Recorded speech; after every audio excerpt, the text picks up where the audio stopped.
নমস্কাৰ নিউজৰ বাতৰিলৈ স্বাগতম জনাই ষ্টুডিঅ'ৰ মজিয়াত মই উৎপল দাস চাহক আজিৰ বাতৰি ডিগবৈ পুলিচ পইণ্টৰ কাখৰীয়া পথটোৱে জলাকলা খুৱাইছে ৰাইজক পথটোত সৃষ্টি হোৱা ডাঙৰ গাতে ভীষণ অসুবিধাত পেলাইছে পথচাৰীক চাহক আমাৰ বিশেষ প্ৰতিবেদনটি ডিগবৈ পুলিচ পইণ্টৰ কাখৰীয়া পথটোৰ জৰাজীৰ্ণ অৱস্থাই ৰাইজক জলাকলা খুৱাইছে উল্লেখযোগ্য যে তৈল নগৰী ৰূপে খ্যাত অভিজাত চহৰ ডিগবৈ চহৰৰ মাজ মজিয়াই দি যোৱা ৩৮ নম্বৰ ৰাষ্ট্ৰীয় ঘাইপথটো বৰ্তমান ৰাইজৰ বাবে হৈ পৰিছে এক অভিশাপৰ পথ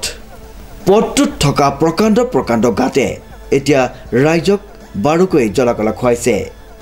বিশেষকৈ ট্ৰেফিক পইণ্টৰ চাৰিআলিৰ অংশত প্ৰকাণ্ড গাত সৃষ্টি হৈ যান বাহন চলাচলত সমস্যা সৃষ্টি কৰিছে সৰু ব্যক্তিগত বাহন অটো ৰিক্সা আদি উক্ত অংশত চলাচল কৰিব নোৱাৰা হৈ পৰিছে তদুপৰি পথটোৰ জৰাজীৰ্ণ অংশৰ পৰা অত্যাধিক ধূলি ওলোৱাত পথচাৰী নতুবা ওচৰৰ ব্যৱসায়ী প্ৰতিষ্ঠানসকল ভীষণ সমস্যাত ভুগিবলগীয়া হৈছে সময়ে ধূলিৰ পৰা পৰিত্ৰাণ পাবলৈ ডিগবৈ পৌৰসভাই পানী ছটিয়াই যদিও কিছু সময়ৰ পাছত পুনৰ ধূলি ওলাবলৈ আৰম্ভ কৰে আৰু স্থানীয় ৰাইজক অসুবিধাত পেলোৱা পৰিলক্ষিত হয় এতিয়া স্থানীয় ৰাইজে গড়কাপ্তানি বিভাগ তথা চৰকাৰলৈ অনুৰোধ জনাইছে অতি শীঘ্ৰে পথটো মেৰামতি কৰি ৰাইজৰ যাতায়াতৰ সুচল কৰি তোলাটো ডিগবৈ মাজমজিয়াত যিটো আপোনাৰ পেঙেৰী তিনিচুকীয়া পেঙেৰী যিটো ৩৮ নং ঘাইপথটো যেনেকৈ তেওঁলোকে এটা কৈ থাকে যে ৩৮ নং ঘাইপথটো আমি বনাই আছোঁ বা তেনেকৈ উন্নয়নমূলক বুলি তেওঁলোকে চিঞৰি থাকে দিছপুৰত বহি কিন্তু এটাই কথা দেখিবলৈ পোৱা গৈছে কিন্তু এছিয়া মহাদেশৰ প্ৰথমটো শোধানাগাৰৰ যিজন আমাৰ GM যিজন মূল তেওঁ CR বুলি তেওঁলোকে যিজন স্বীকৃতি কৰি থাকে তেওঁলোকে যিটো কথাটো কৈ থাকে যে আমি এই উন্নয়নমূলক কাম কৰিছোঁ 500 মিটাৰৰ যিটো ডিষ্টেঞ্চ লৈ কিন্তু এতিয়া দেখিবলৈ পোৱা গৈছে যিখন আমাৰ ৰিফাইনেৰীখন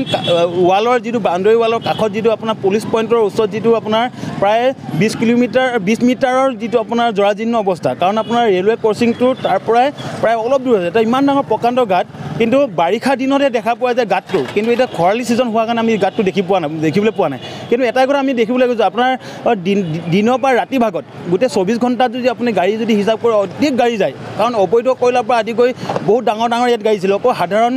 সৰু গাড়ীয়ে নহয় কাৰণ ইমান ডাঙৰ ট্ৰাক চলে ট্ৰাক আপোনাৰ 12 চকীয়া 16 চকীয়ালৈকে গাড়ী চলে কিন্তু ইয়াত এটা বৰ্তমান দুৰ্ঘটনা হোৱা নাই কাৰণে যিখন চৰকাৰৰ মানে গা লৰা নাই কিন্তু দেৰগাঁৱত অলপ দিনৰ আগত দেখা পোৱা গৈছে যিটো আমাৰ টিলিঙা মন্দিৰলৈ অহা যিখন গাড়ী বাছখন যেতিয়া তেওঁলোকৰ এক্সিডেণ্ট হোৱাৰ পাছতহে তেওঁলোকে SOP-টো জাৰি কৰিছে কিন্তু তেওঁলোক সান্ধ্য লগাইছে 140 সান্ধ্য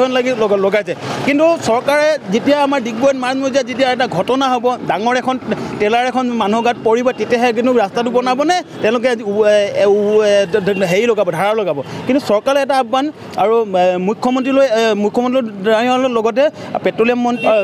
তেওঁলোকে এটা অনুৰোধ জনাইছোঁ কিন্তু তেওঁলোকে অতি শীঘ্ৰে তেওঁলোকৰ এইটো ৰাস্তাৰ পথেদি অহা যোৱা কৰে মাৰ্ঘেৰিটাৰ সমষ্টিৰ বিধায়কো এইটো ৰাস্তাৰে অহা যোৱা কৰে কিন্তু পৰাপক্ষত পাৰিলে তেওঁলোকে অতি সোনকালে যদি কৰে যদি তেওঁলোকে যদি এইটো ৰাস্তা সন্দৰ্ভত তেওঁলোকে যদি একো গা নলয় তেওঁলোকে আমি জংগী আন্দোলন কৰিবলৈ আমি বাধ্য হ'ম